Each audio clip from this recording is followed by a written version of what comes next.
The first thing Corporal Ethan Ward noticed about his new roommate was the ears. They were long, furred, and twitching, golden like sunlight caught in honey.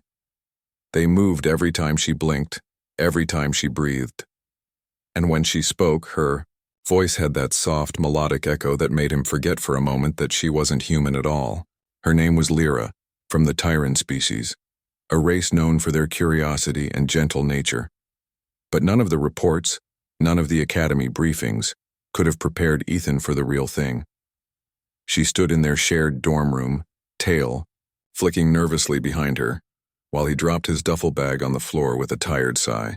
He had spent 2 years fighting on barren worlds, and now he was being forced to integrate, a human soldier sharing quarters with an alien researcher as part of the Interstellar Alliance exchange program. He hadn't expected this. He hadn't expected her. Lyra looked around the room. 2 beds, 2 desks, 1 small window showing a streak of stars. Then her golden eyes met his, bright and curious. "You are human?" she asked. Ethan rubbed his neck.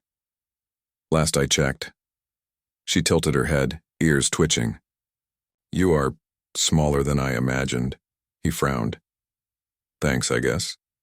She blinked innocently, tail swaying side to side. "Do humans take offense easily?" He sighed. "Apparently." For a moment there was silence, a strange kind of peace. But it didn't last long.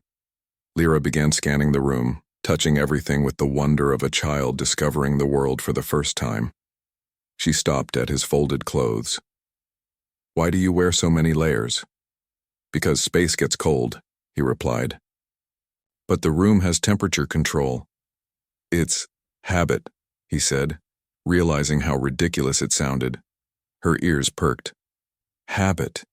You mean you do it because it feels normal?" He shrugged. "Yeah, something like that." Lyra pulled out a small silver datapad and started typing rapidly. "Fascinating. Humans simulate familiarity through repeated actions must be a comfort behavior." Ethan stared at her. "Are you writing a report on me already?" She looked up and smiled, a warm, innocent smile that made it impossible to stay annoyed. "Of course. You are my first human subject," he groaned. "Great. I'm a science project." Lyra giggled, an almost musical sound that echoed lightly in the small room. "Do not worry, Ethan Ward. I will treat you gently." He wasn't sure if that was a promise or a threat. Later that night, when the lights dimmed and the station drifted quietly through space, Ethan lay awake, staring at the ceiling. Across the room, Lyra's golden tail glowed faintly in the dark. Every few minutes, he could hear the soft tapping of her claws on the datapad as she recorded notes. "Why are you still awake?" he asked finally. She didn't look up. "I am thinking." "About what?" "About humans," she said softly. "You eat, you fight, you laugh, and still you look lonely when no one is watching. Why?" Ethan hesitated. The question hit harder than he expected. "I guess," he said, voice low, "we just miss home sometimes." She nodded slowly, her tail wrapping around her legs. "I miss my home too." He turned his head, looking at her silhouette in the faint light. For the first time, she didn't look like a strange alien. She looked like someone far from home trying to understand the people she was now surrounded by. And for some reason, that thought made him feel less alone.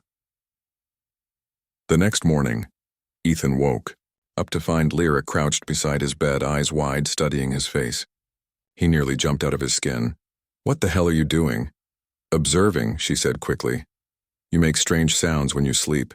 It is called snoring, yes?" He groaned, pulling a pillow over his face. "You're insane. Humans are fascinating," she said cheerfully. "You make noise even in unconsciousness." Despite himself, Ethan laughed, a tired, half-hearted laugh that he hadn't heard from his own mouth in months. Lyra's ears perked. "You laugh differently than I expected. It feels warm." Ethan looked at her and shook his head. "You really don't get humans, do you?" She smiled, tail swaying softly. "Not yet, but I will." And somehow, in that moment, in that small, quiet dorm on a station full of strangers. Ethan Ward realized that maybe, just maybe, this fox-eared alien wasn't going to make his life miserable. Maybe she'd make it interesting. Ethan soon learned that Lyra's curiosity had no limits. From the moment he woke up to the moment he closed his eyes, she was always asking something. Sometimes it was innocent. Sometimes, not so much. Why? Do humans have hair only on the top of their heads? She asked one morning, her ears flicking curiously as she examined his messy brown hair. Because that's just how evolution worked out, he said, yawning. She frowned. But it makes no sense. My kind grows fur everywhere. It is protection and beauty combined. Well, he replied, rubbing his head, humans use clothes instead of fur. Her golden eyes widened. You replace your natural protection with fabric? Fascinating. Ethan sighed. You don't say that word anymore. You've said fascinating about 50 times today. She smiled, showing her sharp little teeth. Because everything is fascinating. By now, the Interstellar Academy had become a routine. Classes in the morning, training in the afternoon, research hours at night. Ethan had been assigned as Lyra's human observer, but it often felt like the other way around. She followed him everywhere, to the cafeteria where she studied how humans held forks and spoons, to the training grounds where she tilted her head every time he lifted weights. Why do you push metal rods up and down? She asked seriously. It's called exercise, he said. Does it make you stronger? Yes. Then why do you make faces like you are dying? Ethan stopped mid-lift, stared at her, and burst out laughing. Because it hurts, Lyra. That's how you know it's working. Her ears flattened in confusion. Humans cause themselves pain to become stronger? He nodded, grinning. That's right. She blinked, whispering softly. You're all insane. Despite her constant questions, Ethan found himself enjoying her company more than he expected. She was curious, yes, but also kind. Every time he came back from a long day, she had something new to ask, something that made him think about things he had never noticed before. Why do humans laugh when something hurts? Why do you listen to songs that make you cry? Why do you stare out the window when you think? He never had perfect answers, but she didn't seem to mind. She just wanted to understand. Sometimes she'd sit cross-legged on the floor, tail curled around her, staring at him like he was a puzzle. Humans are made of contradictions, she'd murmur. You feel pain, but seek it. You long for love, but fear it.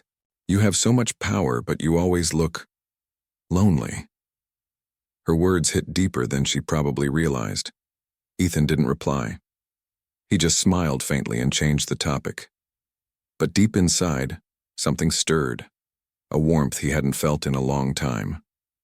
One evening after classes, Lyra brought something strange into the room. It was a small metallic orb glowing faintly blue. What's that? Ethan asked. It's a memory sphere, she explained proudly. My people use it to record feelings and thoughts. I want to understand humans better, so I made one for you. He frowned. You want to record my memories?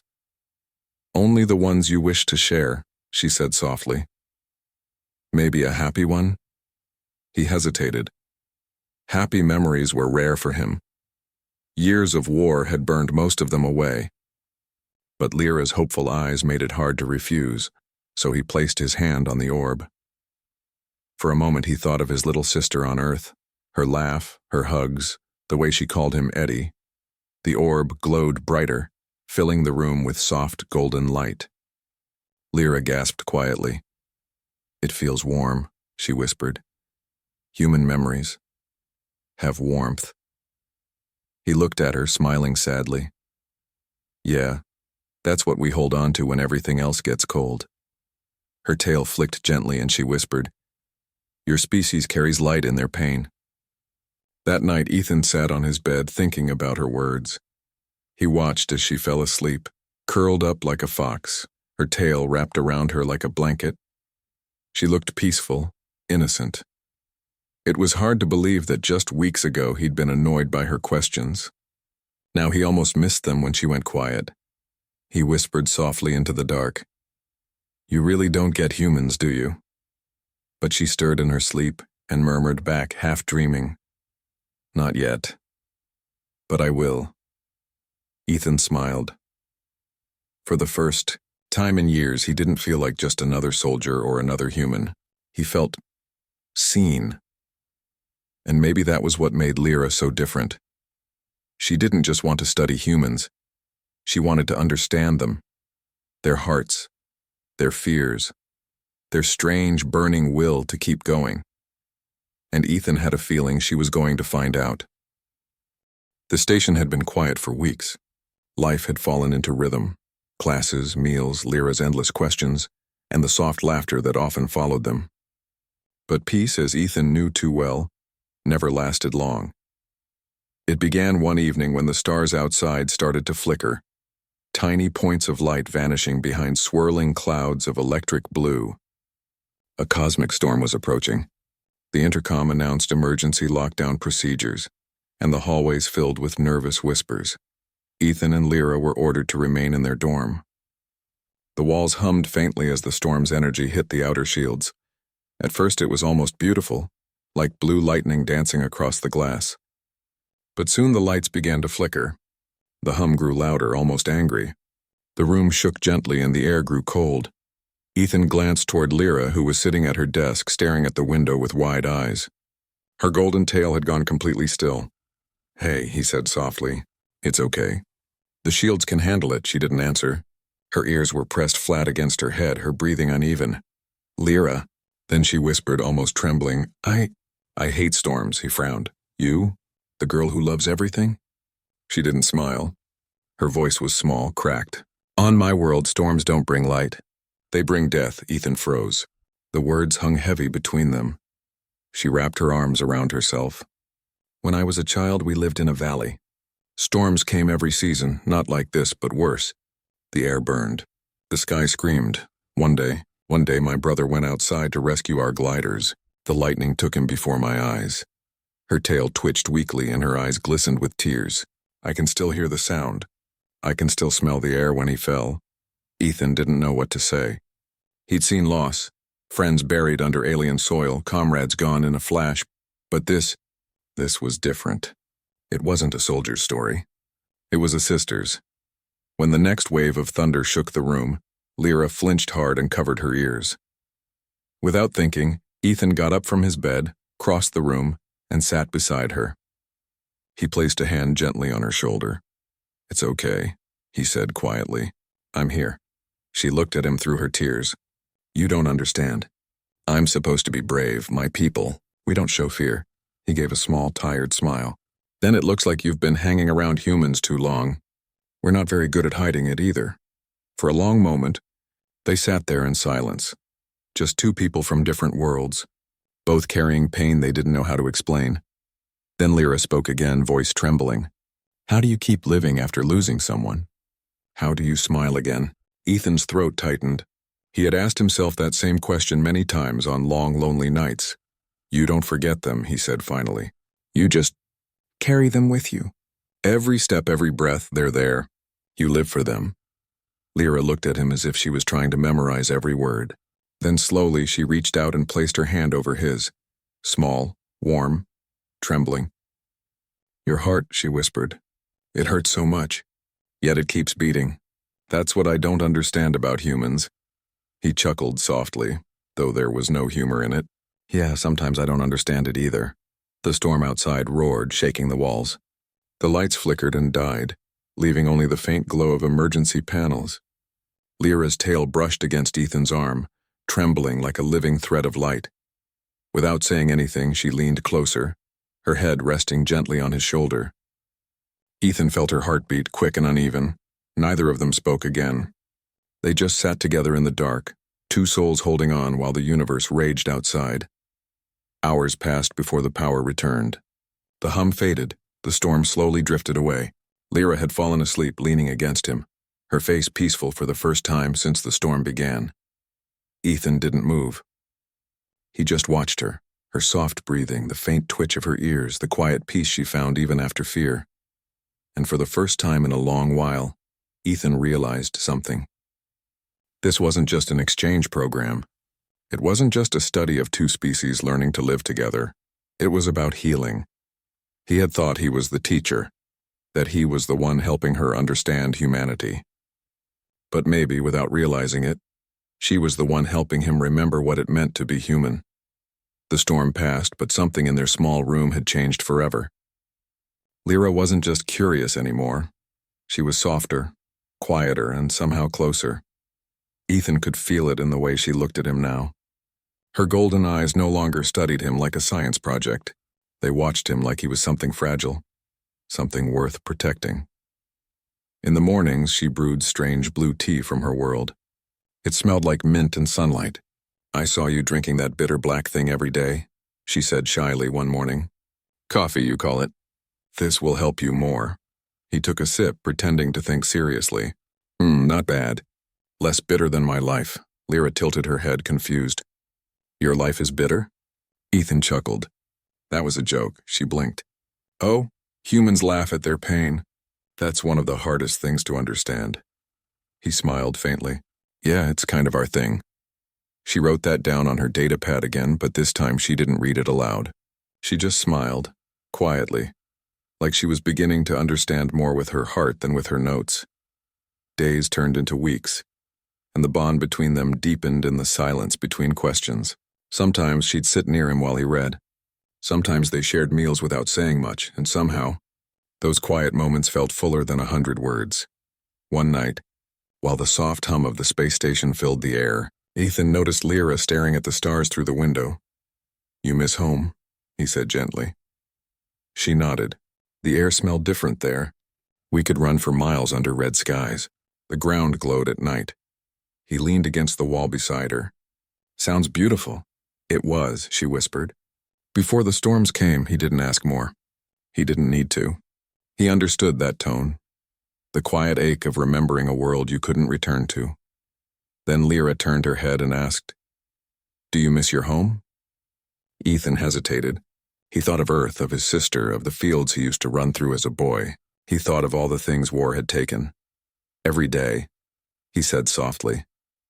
Lyra looked at him for a long time, her golden eyes reflecting the stars outside. Then she said, Maybe that's why humans are so strong. You keep walking even when you have nowhere to go." He smiled sadly. That's one way to see it. One evening, Lyra was watching a human movie on her holoscreen, an old romance film from Earth. Two people were dancing under fake rain, music playing softly in the background. Ethan sat on his bed, polishing his boots, but her giggles made him glance up. "Why do humans touch faces when they love?" she asked suddenly. He blinked. "You mean kissing?" "Yes, that. Why touch faces to show emotion?" He tried not to laugh. "It's not just touching faces, Lyra, it's connection. It's how we show affection." She looked thoughtful for a moment, then said softly, "Terrans show affection differently. We press our foreheads together, like this." Before Ethan could react, she leaned closer and gently rested her forehead against his. Her skin was warm, her breath soft. For a heartbeat, the world outside disappeared, just the quiet pulse of two lives sharing a moment that words could never explain. When she pulled away, her ears twitched nervously. "That means, I trust you, in my culture." Ethan's heart thumped hard in his chest. Then, "Thank you," he said quietly. She smiled shyly, her tail flicking in a slow, happy rhythm. "You're welcome, Ethan Ward." That night, Ethan couldn't sleep. He lay in bed, staring at the ceiling, listening to Lyra's slow breathing across the room. He didn't understand what was happening, why his chest felt warm when she smiled, or why silence between them felt so comfortable. It wasn't love. Not yet. But it was something new, something fragile. Like a bridge being built across two galaxies. For the first time in years, Ethan felt peace. He closed his eyes, whispering softly into the dark. "Maybe she'll never understand humans completely." Then a soft voice from the other side of the room answered, sleepy, gentle, and warm. "Maybe I don't need to. Maybe I just need to understand you." Ethan smiled, eyes still closed. And for the first time since the war, he dreamed, not of loss but of light. For a while, everything felt peaceful again. Ethan and Lyra had fallen into a rhythm, training, studying, talking, laughing. The little dorm room no longer felt like a station cabin. It felt like home. But peace never lasts long in the galaxy. One morning, word spread around the Interstellar Academy. A Tyran delegation had arrived to review the progress of the Human-Terran exchange program. It was supposed to be a formality, speeches, handshakes, polite smiles. But politics always had a way of breaking what people built quietly with care. Ethan attended the meeting as a representative of the human cadets, while Lyra sat among her people, proudly wearing her academy badge. At first everything went smoothly, but then one of the Tyran leaders, a tall, silver-furred elder with sharp eyes, spoke coldly. Humans, he said, speak of peace, yet their history is filled with war. They bring fire and sorrow wherever they go. The word stung. Ethan stayed silent, his jaw tightening. Another delegate added, "They are creatures of impulse, ruled by emotion, not reason. Can such a species ever be trusted?" The room grew tense. Ethan's fingers curled into fists, but before he could speak, Lyra stood up. "Humans are not only their wars," she said softly. "They feel deeply because they live deeply. They make mistakes, yes, but they also love, hope, and heal faster than any species I have met." A murmur spread through the Tyran group. The elder narrowed his eyes. "You speak with emotion, child. Have you forgotten who you are?" Lyra's ears lowered slightly, but her voice didn't break. "No, elder, I have simply learned who they are." Ethan's heart swelled with pride, but when he caught Lyra's eyes across the hall, there was something in them he didn't like. Fear, doubt, conflict. That night, their room was silent. Lyra didn't ask questions. She didn't smile. She sat near the window, her tail wrapped tightly around her knees. Ethan placed his datapad down and sighed. "You've been quiet since the meeting." She didn't look at him. "They said I am forgetting my roots, that I am a-changing," he frowned. "Is that bad?" "For a Tyran, it is," she whispered. "We value tradition. We do not let other cultures shape us." "But now—" Her voice trembled. "Now I think like you. I feel like you. I even laugh like you. Maybe they're right. Maybe I'm becoming something I shouldn't." Ethan stood and walked closer. "You're becoming someone who understands more than others do." "That's not wrong," she shook her head. "Maybe it is. Maybe I'm betraying my people just to feel closer to yours." He felt anger rising, not at her, but at the situation, at the universe that kept dividing everyone into us and them. "Lyra, do you really think being close to a human makes you less of who you are?" She finally turned to him, eyes shining with frustration. "You don't understand. You humans always think feelings solve everything, but sometimes they destroy." Ethan froze. Her voice cracked with pain, not anger. He looked at her and really looked at her. The proud alien scholar trembling with confusion and guilt. "I'm not asking you to change," he said softly. "I just want you to be you, the one who asks, who learns, who makes my life a little less empty." Lyra's tail twitched, her eyes filling with tears. "Then why does it hurt?" she whispered. Ethan sighed, taking a step closer. "Because understanding someone different always hurts a little. But it's worth it." She looked down, voice breaking. "I don't know who I am anymore." Without thinking, Ethan reached out and gently placed his hand on her shoulder. "You're Lyra. That's enough." For a long time, neither of them spoke. The hum of the station filled the silence between their hearts. Then Lyra said quietly, "I need time, Ethan. To think, to find balance." He wanted to say no, to tell her she didn't have to figure it all out, but he knew she did. So he just nodded. "Take all the time you need." She gave him a weak smile, her tail flicking once before she turned away. "Thank you for understanding."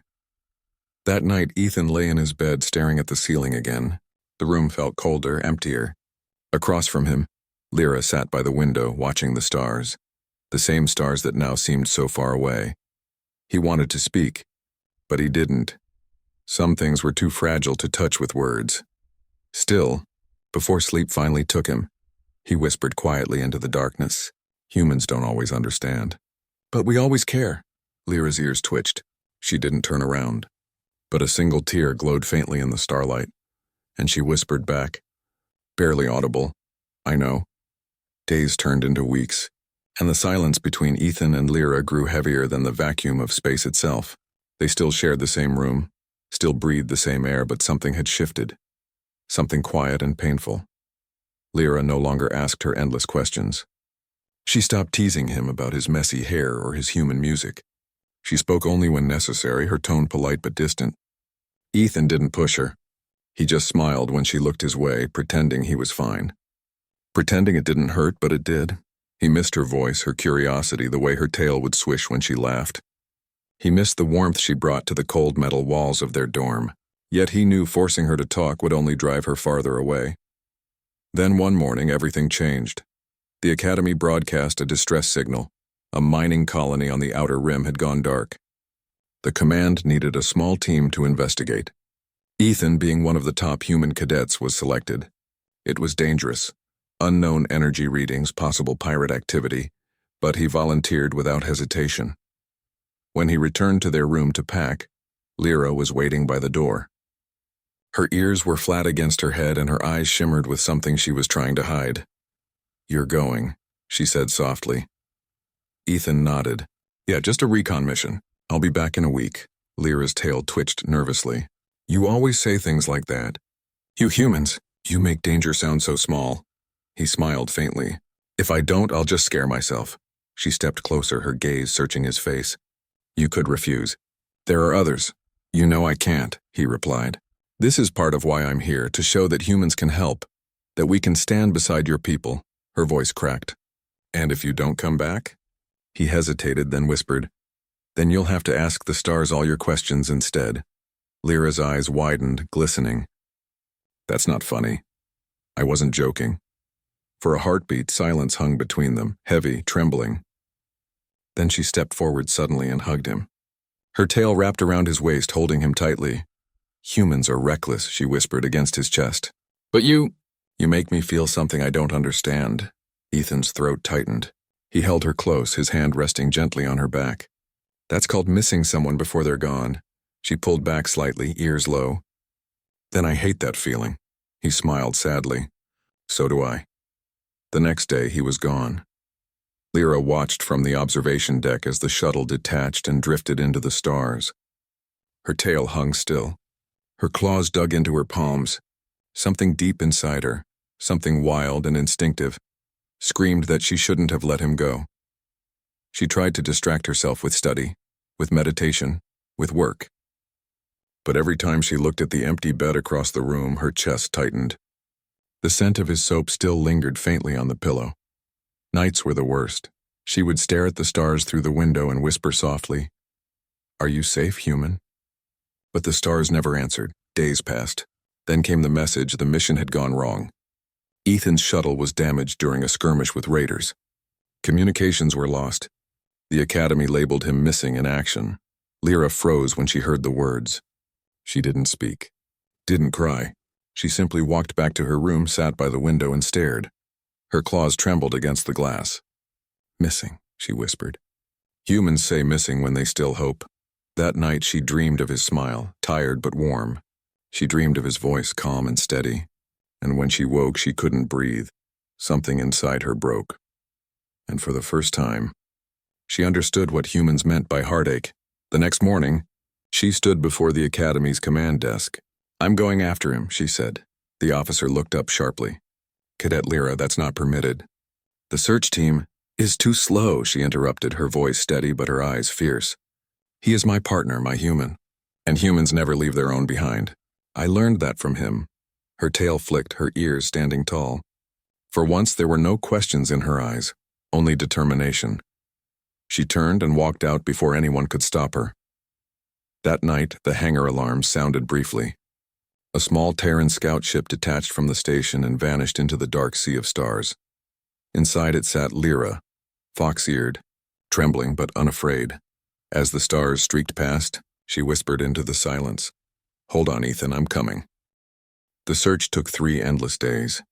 3 days of scanning empty space, of hearing only static through the comms, of watching cold stars drift past the cockpit window. Lyra barely slept. She replayed Ethan's last transmission over and over, his calm voice, the burst of static, and then nothing. Each time her claws tightened on the console. Each time her heart ached a little more. "Humans never give up," she whispered to herself. "So neither will I." The galaxy outside looked infinite, a sea of light and silence. But she kept flying, following the faint trail of energy that the raiders' weapons had left behind. On the fourth day, her sensors finally picked up something. A weak signal. Human emergency code Lyra's breath caught. "Ethan," she whispered, her tail flicking with sudden life. She followed the beacon to a shattered asteroid field. Among the debris, a small human shuttle floated half-buried in rock dust and silence. Its hull was scorched, one wing torn apart. She guided her ship closer, her voice trembling. "Shuttle Delta 7, do you read me? This is Lyra of the Tyrant Academy." For a moment, only static replied. Then faintly, "Lyra? You're not supposed to be here." Her breath broke into a laugh and a sob at the same time. "Neither are you, human." The shuttle's airlock was half damaged, but she forced her way in. The lights flickered weakly, and there he was in Ethan, sitting against the wall, his suit torn, his arm bandaged with his own uniform. His face was pale, but when he saw her, he smiled. "You really came," he said softly. She dropped to her knees beside him, her hands trembling as they touched his face. "Of course I came. Did you think I would just stay there and wait?" He gave a weak chuckle. "That would have been the smart thing to do." "Then it's good I'm not smart," she whispered, tears shining in her golden eyes. Ethan tried to sit up, but she pressed him gently back. "Don't move. You're hurt?" He winced, looking at her with that familiar warmth. "You're glowing again," he murmured. "Whenever you're angry or scared, the tips of your ears light up." She laughed through her tears. "Stop talking nonsense. You humans always joke when you're dying." "I'm not dying," he said quietly. "Not while you're here." Her throat tightened. She wanted to scold him, to tell him how reckless he was, but all that came out was a whisper. "Don't ever do that to me again." "I'll try," he said with a tired grin. She reached for his hand, rough, human, warm despite everything, and held it tightly. "You said humans don't always understand," she murmured. "But I think I understand now." He looked at her curiously. "Understand what?" "What it means to care so much that it hurts," she said. "What it means to want someone to come back even when you're afraid they won't." Ethan smiled faintly. "That's being human." Her tail brushed against his leg gently. "Then maybe I'm a little human too." Hours later, rescue ships from the academy found them. The shuttle was barely holding together, but inside, they found the two of them sitting close, hands still joined, heads leaning against each other. Ethan was rushed to the medbay and Lyra stayed by his side every moment. Even when the doctors told her to rest, she refused. She held his hand and whispered stories of the stars, her voice soft and steady. When he finally woke fully, she smiled, tired but brighter than any sunrise. "You came back," she said. He grinned weakly. "I promised I would." "You also promised not to scare me," she reminded him. "I'm human," he said with a shrug. "We're terrible at keeping promises," she laughed, a sound full of life again. "Then I'll just have to keep reminding you." Weeks later, when he was fully healed, they returned to their room. The same small dorm, the same twin beds, but now it felt different, warmer, quieter, whole again. That night, Lyra sat by the window, her tail flicking slowly. Ethan joined her, sitting on the floor beside her like always. She looked at him and smiled softly. "Do humans ever stop asking questions?" He laughed.